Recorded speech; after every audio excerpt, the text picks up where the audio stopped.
Love it or hate it, fast food has become an American institution. Men's Health is out with a new report card for the country's leading fast food and chain restaurants as part of its popular Eat This, Not That series.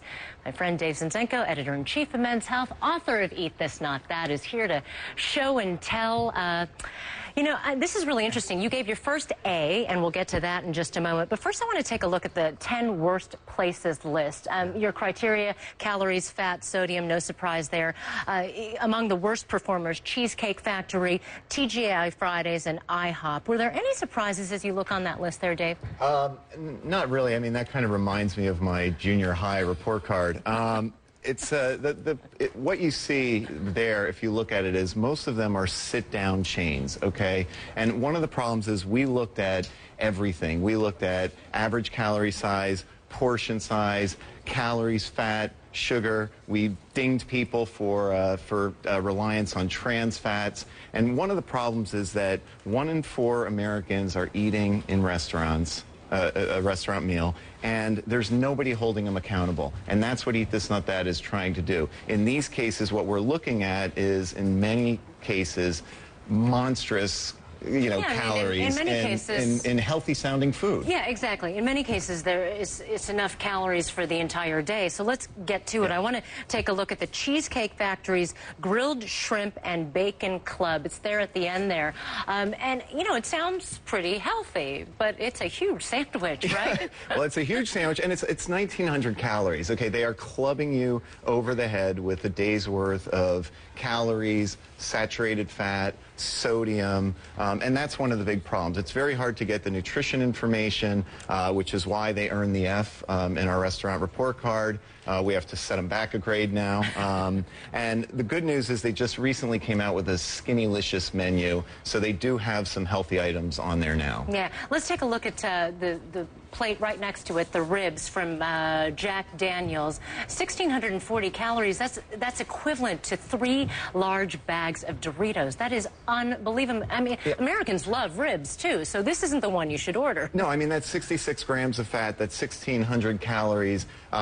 You eat those ribs too much and you may never see your own again. The problem there, too, is you've got 177 grams of carbs. Okay, now it's not coming from the meat, so it must be the sugary glaze, but that's almost 700 to 800 calories worth of carbohydrates in a dish that really should just be the ribs. You know, I want to look at this IHOP salad here. This is the chicken and spinach salad. Again, right. Sounds very healthy. Now, I do know this from talking to you. Salads sound very healthy, but in many cases, they're not. Right, and that's the problem. The chicken is good, the spinach is good.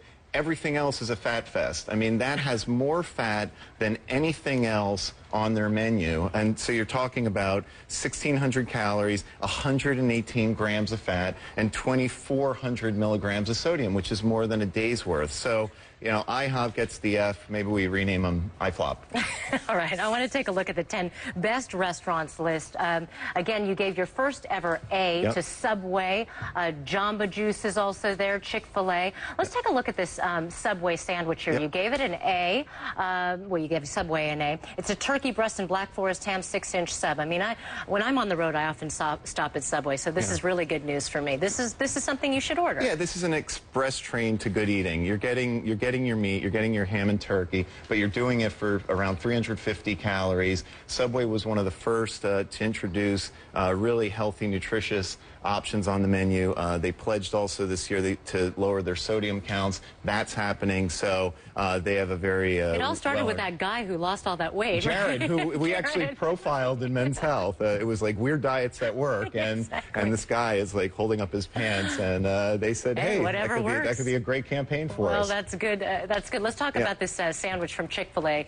It's grilled chicken, but it also has bacon and cheese. This really surprised me. Right. You said order this, right? Right. Good luck finding something like this at 410 calories elsewhere when it has bacon and cheese on it. So it's a char-grilled chicken sandwich. and it's really good. It's really reasonable. It only has 5 grams of saturated fat. Wow. So that definitely earns a Eat This seal of approval. Yeah, and you've got like 12 or 2,400 books or something with 7.5 million in circulation. A fair amount out there, and and really great success stories of people who have lost 120 pounds in 11 months, by eating at their favorite restaurants, their favorite foods, even their favorite desserts. So you don't have to diet. I have to say, I was paging through this last night, Eat This Not That, the 2012 edition, and it's one of those things, if you can fit it in your purse, you should take it to a restaurant, right? Because it's a good cheat sheet. Well, what happens is people don't realize, the food could be good, it could be disastrous. Right. They don't know. These things sound healthy, and they're not. Right. So we try to serve as that guide, giving out the, sensible suggestions and timely warnings. So you can show me over lunch later today. Dave Zinczenko, thank you so much.